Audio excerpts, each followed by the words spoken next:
Today, Raspberry Pi is selling a new 16 gig model of their flagship Pi 5 for $120. That's the most memory ever on a Pi, but some other ARM SBCs already hit 16 and even 32 gigs of RAM, like this little Turing RK1. But Raspberry Pi also launched a low-end 2 gig model earlier this year for $50, and with this new 16 gig model, the Pi 5 ranges from $50 all the way up to now $120. For stats nerds, the pricing follows this polynomial equation almost perfectly. The RAM doubles while the price slowly rises. And that's not at all like Apple's pricing for the Mac Mini, which is all over the board. Don't get me started on how much I paid for 2 terabytes of storage.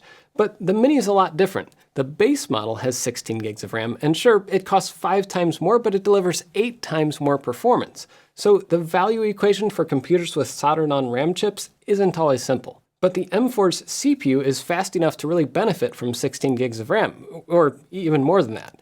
Because the Pi has a slower processor, for most people at least, 16 gigs is overkill. Even the 8 gig model is overkill if you're not running multiple apps or playing AAA games like Forza Horizon 4. I'll get to that later. I still think the 4 gig model is the sweet spot. At 2 gigs, my Pis run out of memory sometimes. When they do that, they either get really slow or just crash because the Pi has to dip into swap space.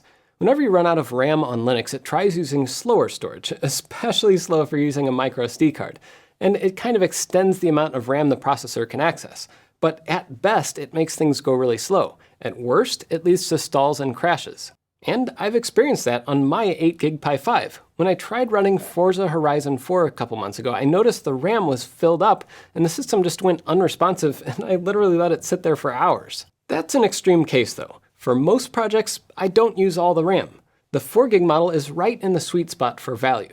Camera projects need RAM to handle video streams or photos, but it's rare I've used more than 4 gigs. And the Docker containers I run, like Pi-hole, Frigate, and Home Assistant, run comfortably with 4 gigs.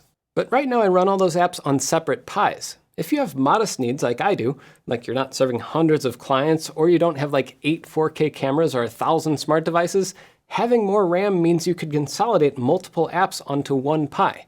That's the main reason someone might consider this 16 gig Pi. Or, with 16 gigs of RAM, you could finally run more than one Chrome tab. But the 16 gig Pi dips into low-end mini PC territory in terms of price. Spend a few bucks more and you can have an Intel N100 with 16 gigs of RAM, an SSD, more I/O, more compatibility. You can even run Linux on it too, unlike on a Mac Mini. And that's ignoring the used market, where $100 gets you a mini PC with all the bells and whistles, like this little B-Link. So why would anyone buy a 16 gig Pi 5? Well, as someone who will, I'll give you 5 reasons, and you might enjoy the 5th one. It's certainly the most fun. Before that, I should mention the physical difference on this new Pi. I'm guessing this change will roll out to the other models too, but the 16 gig model drops the little silkscreen RAM size indicator in favor of the RAM size being right up front and center with the Pi word mark. I'm still sticking on my own little label to make it easier to see what size it is at a glance, but at least with this new design, you can just barely make out the RAM size if you look between the cooler and the GPIO. And speaking of coolers, I decided to try out 52Pi's Armor Light on here, and I have to say, I kinda love it. The larger fan on here is nearly silent. The active cooler isn't bad, but you can hear the thing when it ramps up. The Armor Light keeps the Pi just as cool, but it's inaudible unless you run it full blast. And full disclosure, 52Pi sent this one to me like 6 months ago, but after seeing how it performed, I bought a few more. The one caveat is the fan sticks out a tiny bit from the top, so don't set anything right on top of your Pi while it's running. But back to the reasons why some people might want a 16 gig Pi 5. First, this is more of a reason why Raspberry Pi did it than why you'd want one, but it's the idea of keeping up with the Joneses. Even Apple, the perennial laggard in this area, bumped the base model max to 16 gigs of RAM last year. An SBC is far from a typical desktop, but with the Pi 5 being advertised as the everything computer, having a model with as much RAM as a typical desktop makes sense. The Pi's LPDDR4X memory bus isn't quite the fastest, so filling up that 16 gigs of RAM is actually a lot slower than even other ARM SBCs. But having 16 gigs means running multiple Chrome tabs and doing literally anything else is finally possible. A second reason, and probably the most practical, if only for a tiny sliver of Pi users, is running large language models. Those things love RAM, and the Pi 5 could only comfortably run smaller models like with 3 or 8 billion parameters. I tested Llama 2 13B with 13 billion parameters on the new model, and it actually runs. It would bail out on the older Pis. Of course, it still only gives a little over 1 token per second, so it's not fast, but it does run. If you want to get better performance though, you're better off running a used graphics card. But even there, Nvidia has been so stingy with VRAM, you're going to be hard-pressed finding a good price on a GPU with more than 16 gigs of RAM. And having more RAM also helps when you're training smaller models, like you might do with a Halo AI accelerator. And with RAM being so much faster than microSD or even NVMe access, it can also speed up certain applications a lot. I ran high-performance LinPack, my top 500 benchmark, and I was actually kind of surprised. On most of the computers I test, the performance scales up as RAM increases. And here, it is faster than the 8 gig model, but only like 1 or 2%, so there might be some RAM optimizations that Raspberry Pi still needs to do. I also noticed the power efficiency was a tiny bit better, but I think that might be more because of the 16 gig model using the newer D0 version, or stepping, of the main BCM2712 chip. I have a blog post that covers the D0 stepping, so check that out below. Editor Jeff here. Just a few hours before lunch, I was told there's a new firmware for the Pi 5, and indeed there is.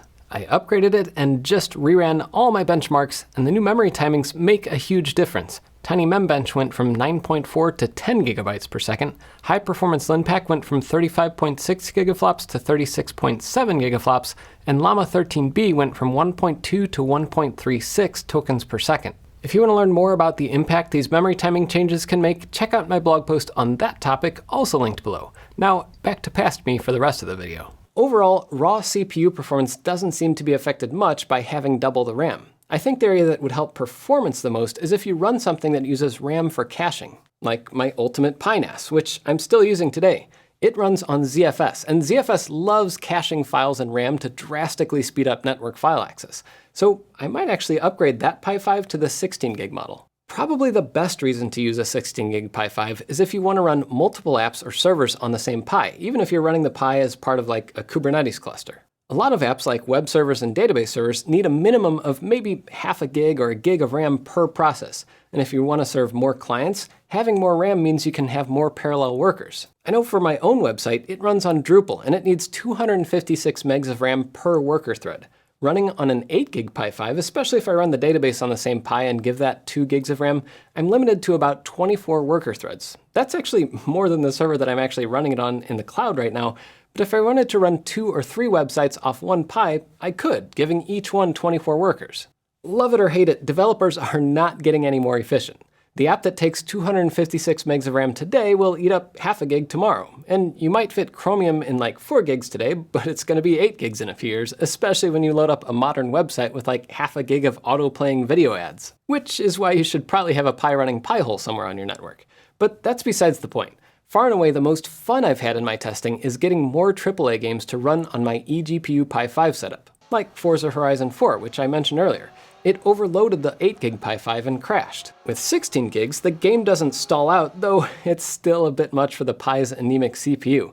Like I said, developers, especially game developers who are always crunched for time, add more bloat every generation.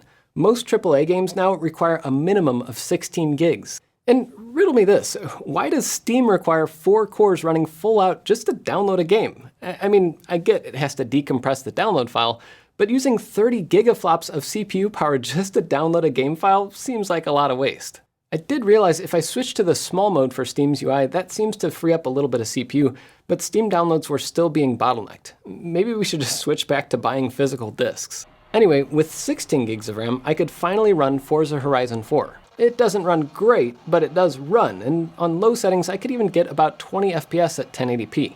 Honestly though, for the games that the Pi 5 can actually run well, like Portal 2, RAM isn't a bottleneck. But having more RAM never hurts. But a lot of games still aren't compatible with Proton and Linux, much less ARM Linux. So should you buy a 16 gig Pi 5?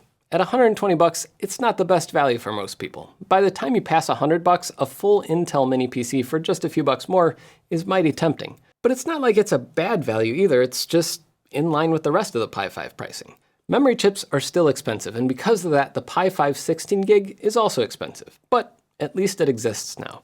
Until next time, I'm Jeff Geerling.